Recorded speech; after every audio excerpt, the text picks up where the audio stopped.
Okay. We've got 9 days for the midterm, until the midterm. Some of you have asked me about what's going to be on it. It's chapter 14 through 16. So we're going to stop Thursday for the material that is going to be on the midterm. So you have a whole week to digest what's there. On the day of the midterm, there's no lecture. Okay? So you guys, for the afternoon, you can have a massage and rest and get prepared and review stuff as you like. We started to talk about electrophilic aromatic substitution. And we learned that we can do this even though benzene has aromaticity of 30 kcal per mole, because we can find appropriately hot electrophiles reagents that will pull this off and overcome the aromaticity in the initial step of attack, in part helped a lot by the fact that the resulting cation is also stabilized by delocalization. Nowhere near as good as benzene, but there is a pentadienyl cation that is formed that enjoys the stabilization by the resonance that ensues. So here's the intermediate. We have the electrophile attacking. One of the carbons of benzene becomes sp3 hybridized. That disrupts the aromatic delocalization, but we still have delocalization in the resulting pentadienyl cation. And a theme that will recur today over and over again, electrophile attacks a carbon. The ensuing three resonance forms are plus charge at the ortho positions, ortho to the attacking of the carbon that has been attacked, and at the para position. Those are the three major resonance forms. And so they are related by allylic connectivity or allylic resonance disposition of the double bond and the plus charge. And today, we will ask the question, now that we know how to introduce a bromine by electrophilic bromination, for that we will need a catalyst, a Lewis acid catalyst. We know how to nitrate benzene, we know how to sulfonate benzene, and then we learned about potentially even more important class of reactions, the Friedel-Crafts reactions, which includes alkylation and acylation. Alkylation suffers from over-alkylation, so that may be a problem depending on what you are looking at. The acylation avoids that because, like all the other electrophilic aromatic substitutions, the substituent that is introduced is electron withdrawing, rendering the product benzene less reactive than the starting benzene. So that ensures selectivity, with the exception of alkylation. Okay.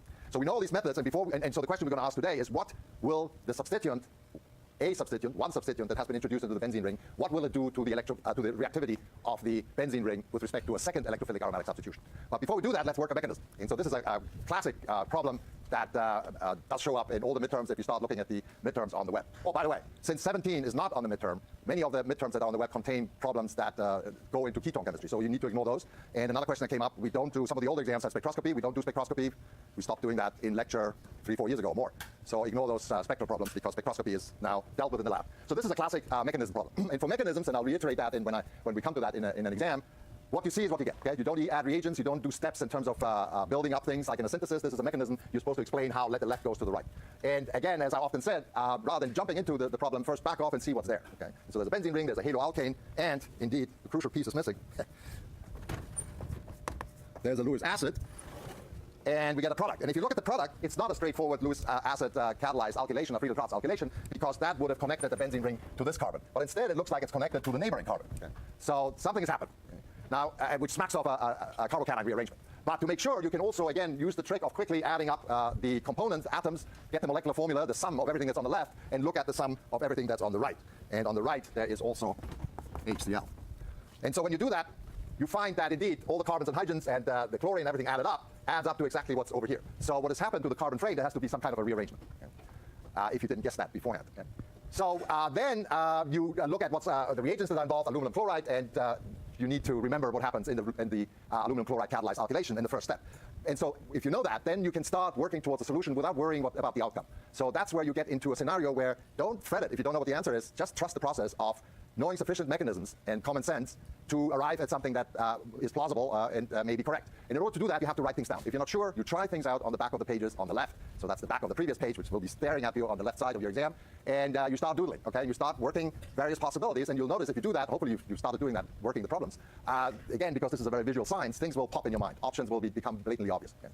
So here, trusting the process is, we know what should happen if you have a chloroalkane in the presence of aluminum chloride. The aluminum chloride, being a sextet, electron deficient, will grab an electron pair. Okay? And so at that stage, we get a complex that's formed very rapidly, which is dipolar like this. Now, last Thursday, we did a primary haloalkane where the aluminum chloride just got stuck and activated that carbon. It became sufficiently delta plus that it would then attack the benzene ring that we have as a starting material. When we have secondary and tertiary systems, as you know from chapter 6 and 7, then we have a leaving group that's become now a super good leaving group because it's attached to aluminum trichloride. So the leaving group leaves, and we get a carbocation.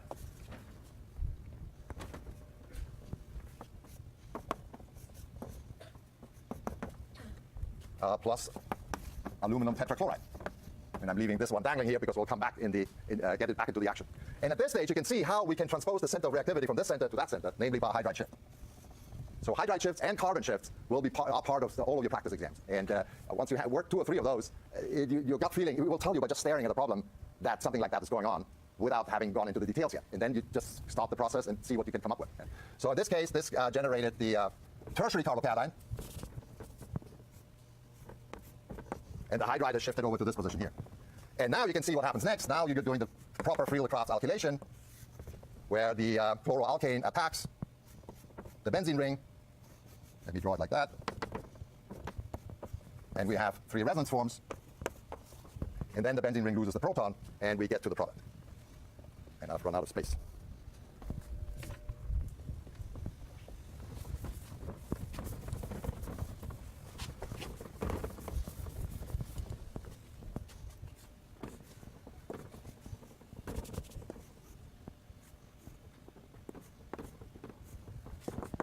And this proton is plugged off by the aluminum trichloride that we have up there.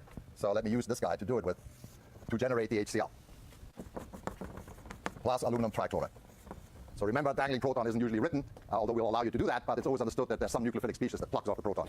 And here you can see the catalyst regenerated, so the catalyst re-enters the cycle that we started here. Yeah?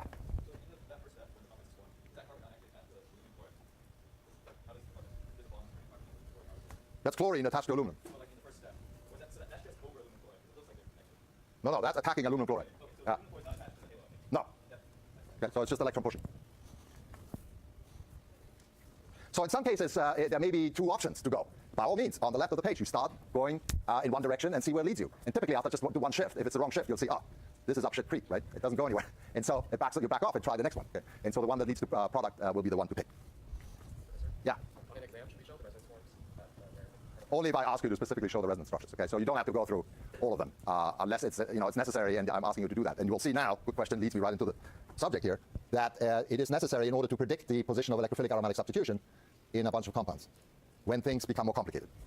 And so this is the question that we want to discuss now, namely what does the substituent do to the selectivity, the reactivity and selectivity, if any, of a second electrophilic substitution? And so there are 2 questions that are related to each other. One is, what does R do generally to the benzene ring? We have to answer whether it's activating it towards electrophilic aromatic substitution, namely is it a pusher, or is it deactivating it? Is it an acceptor? And the second question is the regiochemistry. Regiochemistry meaning, since you're now partly disymmetrized, benzene was completely 6-fold symmetric, but this one has a mirror plane, but these 3 positions are now all different, ortho, meta, para.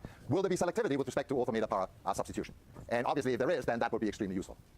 Okay, so let's look at a review in more detail, donors and acceptors. We've done this sort of off and on. You did some of this in 3A. Now it becomes really important to be clear about what we mean. Donors, as we know, activate. So this is why the Friedel-Crafts alkylation that introduces an alkyl group, which is a pusher, it suffers from over-alkylation because the product competes with the starting benzene for the alkylating agent. So donors activate, and as it turns out, activators send the new electrophile to the ortho and para positions. Okay? And we'll see why. On the other hand, acceptors deactivate the ring. So a benzene ring substituted with an acceptor substituent like nitro makes that ring less reactive, and that's why in all, except for the Friedel-Crafts alkylation, in all of the reactions that we've seen so far of electrophilic aromatic substitution, it was selective because the product was less reactive towards electrophilic aromatic substitution than the starting benzene. Okay? So acceptors deactivate the benzene, everything slows down, and they happen to send the electrophile to the meta position. So that's extremely useful. Here, not quite total selectivity, but we'll see that some of it can be tinkered with to some extent, but you have to deal in principle with 2 products. Here, it's really only 1 product, okay? And we'll find out why. So substituents can donate and accept by both induction and by resonance. Okay? And resonance typically wins, but there is one exception that we'll deal with today also. So inductive effect means alkyl groups, basically. There are no other inductive donors that we've dealt with, so we'll just stick to alkyl groups, methyl being the simplest one. And remember that inductive donation is due to the fact that we have a electronegativity difference between an sp3 hybridized carbon and the attached sp2 hybridized carbon. sp2 means more s character because the s orbital is spherically symmetrical. It's a symmetrical ball around the nucleus. Bonds involving more s character means that the electrons are closer to that nucleus. And that is another way of saying it's electron withdrawing. It's pulling, okay, in essence. And so, and that makes the alkyl group a donor by just for electronegativity changes. In addition, we have hyperconjugation. And remember, this goes back, and I keep reminding you of that, to chapter 7, carbocation stability. Methyl is the worst, primary is next, secondary is good, and tertiary is the best carbocation. And the reason was hyperconjugation. The bonds on neighboring carbons, we did this for CH bonds, and here it would be a CH bond if it's a CH3, but it could be a CC bond, doesn't matter which bond. They line up pseudo-parallel to the pi frame. It's sp3 hybridized, so it's not completely parallel, right? But it can be aligned with a p orbital, and then there's some spillover of electron density, and that is, in essence, also means that the alkyl group can donate somewhat. Okay? So donors are alkyl and related groups. Acceptors are groups that are more electronegative than the carbon to which they are attached. And examples for that are the trifluoromethyl group and all the atoms that are to the right of the periodic table of carbon by Pauling's electronegativity table, which is chapter 1, table 2, I think. Anything that's more electronegative than carbon is inductively a polar. Okay? So that includes nitrogen and oxygen, obviously, and all of the halogens. Okay? Then all of these groups that have positively polarized carbons, okay? Because they are, not unlike the CF3, they are attached to heteroatoms often by multiple bonds, where the multiple bond is polarized such that this carbon becomes delta plus. That delta plus, this is purely inductive at the moment, okay? Is also pulling. Okay? Turns out that by resonance, these are even more pulling, these guys here. Okay? So those are the two inductive effects in donors and acceptors.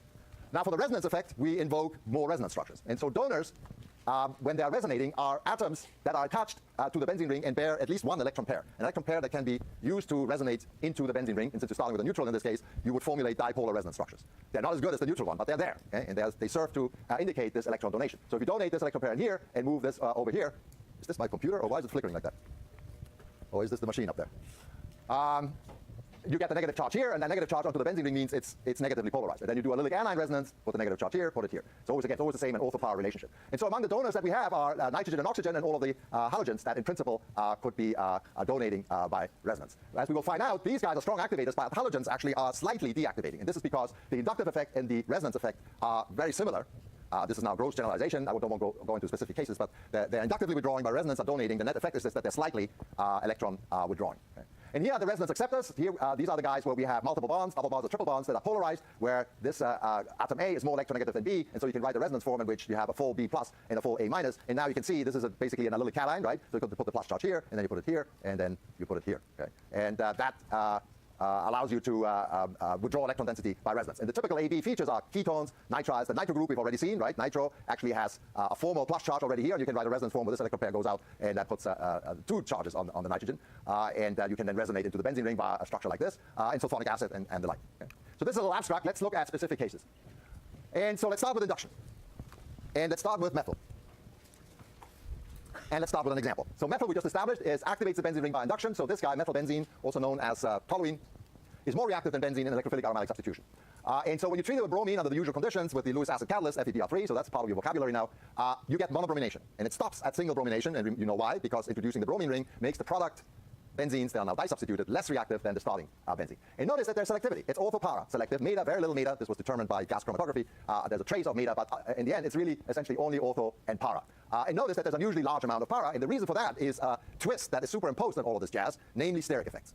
And steric effects generally, and you can rely on that in your first approximation, will prefer to put the electrophile para because coming in ortho, you bump into the already present substituent somewhat. Notice that we get 40-60. This is actually, doesn't seem like there's much of a preference for para, but you have to consider that when you attack at the ortho position, there are two of them. Okay, so statistically, there should actually be a 2-to-1 ratio of ortho over para, because you have a double chance of attacking ortho versus para. But in fact, the whole thing is completely inverse. Okay? It's 60% para and only 40% ortho. So the same results you get with nitration, sulfonation, Friedel-Crafts reaction, mainly ortho para. So why is that? And at this stage, we enter a process that will repeat over and over and over again, and this is the process that you'll repeat when you're faced with a question where you're given a starting material and with substituents on it, and it could be a benzene or naphthalene or some such beast, and I'm asking you where is the electrophile going to go. And in order to figure it out, you have to blindly, really without making any arguments, write down all resonance forms resulting from the cation that you get by attacking each and every distinct position. Okay? That's what we're going to do here. We got 3 positions, so we got 3 lines. Okay? Up here, we're attacking ortho. Okay? So the electrophile comes in here, and you get... does anybody know why this would be flickering? Not my computer, is it? Don't think so. Is it the projector? Okay. So we got to live with this. And that puts a plus charge here, and notice... Oh. Are you trying things out? Okay. The electrophile attacks, and relative to the carbon that now becomes sp3 hybridized, there's always 3 resonance forms that are immediately noticeable, namely ortho and para. 2 orthos and 1 para. So here's 1 ortho, plus charge here. Allylic transposition puts the plus charge here. That's the